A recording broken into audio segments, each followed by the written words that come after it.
Saudara, mari kita membaca dalam 2 Petrus 1 ayat 3 sampai 7. 2 Petrus pasal 1 ayat 3 sampai 7. Dari sini kita melihat apa yang perlu kita kejar. Bahkan firman Tuhan berkata kita harus mengejarnya dengan bersungguh-sungguh. Tidak dengan separuh-separuh hati, tapi dengan bersungguh-sungguh kita mengejar maksud Tuhan ini supaya jadi kepada kita. Karena kuasa ilahinya telah menganugerahkan kepada kita segala sesuatu yang berguna untuk hidup yang saleh oleh pengenalan kita akan Dia yang telah memanggil kita oleh kuasanya yang mulia dan ajaib. Dengan jalan itu Ia telah menganugerahkan kepada kita janji-janji yang berharga dan yang sangat besar, supaya olehnya kamu boleh mengambil bahagian dalam kodrat ilahi dan luput dari hawa nafsu duniawi yang membinasakan dunia. Justru karena itu kamu harus dengan sungguh-sungguh berusaha untuk menambahkan kepada imanmu kebajikan, dan kepada kebajikan pengetahuan, dan kepada pengetahuan penguasaan diri, dan kepada penguasaan diri ketekunan, dan kepada ketekunan kesalehan, dan kepada kesalehan kasih akan saudara-saudara, dan kepada kasih akan saudara-saudara, kasih akan semua orang. Jadi inilah yang dikehendaki Tuhan supaya kita capai. Semua kita bisa mencapainya. Karena ini dicapai bukan dengan kekuatan kita, tetapi dengan kesadaran kita. Lalu dengan bersungguh-sungguh kita mohon kepada Tuhan. Di sini dikatakan, justru karena itu kamu harus dengan sungguh-sungguh berusaha. Sungguh-sungguh berusaha. Sungguh-sungguh berusaha. Semua kita harus sungguh-sungguh berusaha secara rohani untuk bertumbuh dalam Tuhan.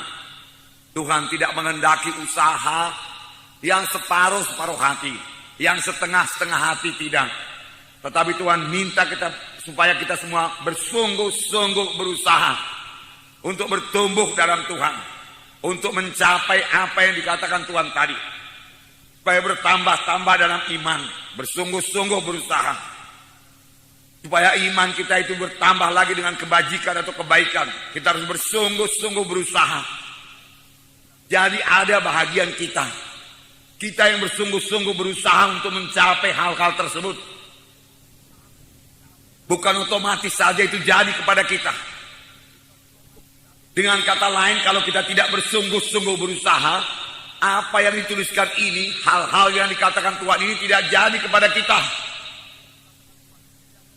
Ada bahagian kita yaitu bekerja dengan sungguh-sungguh, bekerja secara rohani, menyadari keadaan kita secara rohani, lalu kita merindukan sungguh-sungguh, misalnya supaya iman kita bertambah-tambah, supaya kebaikan kita bertambah-tambah, supaya ketekunan kita bertambah-tambah, supaya hikmat kita bertambah-tambah, supaya kasih kita bertambah-tambah, kesalehan kita bertambah-tambah.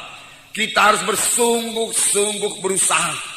Bersungguh-sungguh berusaha. Bagaimanakah bersungguh-sungguh berusaha?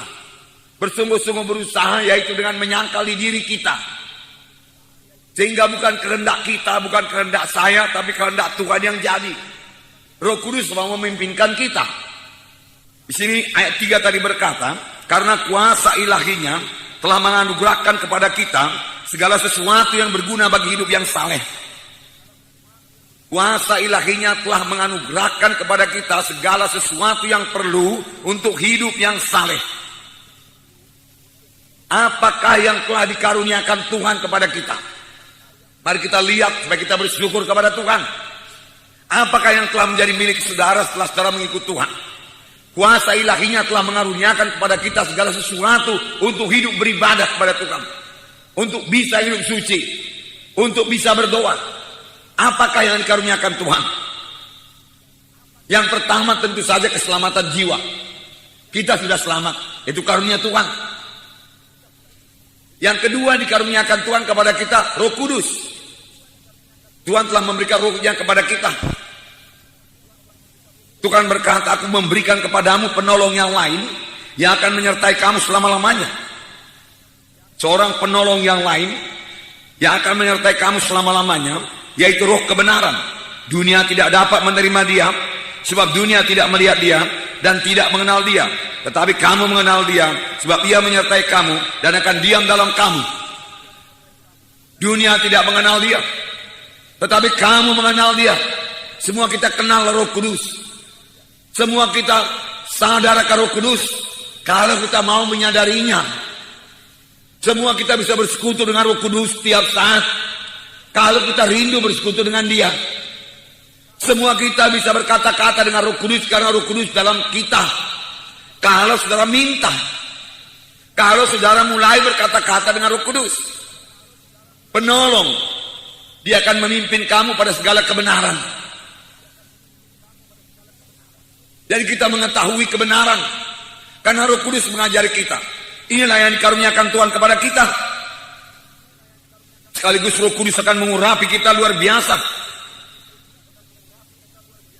Kemudian apa lagi yang diberikan Tuhan kepada kita, dikaruniakan Tuhan kepada kita? Firman Tuhan yang berkuasa sudah diberikan Tuhan kepada kita. Firman Tuhan tidak kehilangan kuasanya. Jadi baik Roh Kudus itu berkuasa, sangat berkuasa. Firman Tuhan sangat berkuasa. Bahkan firman Tuhan punya kuasa untuk menciptakan. Tuhan berkata, jadilah terang. Dia ucapkan firman Tuhan lalu jadi. Dan sampai sekarang kuasa firman Tuhan itu tidak berubah. Firman Tuhan berkuasa mengubahkan saudara.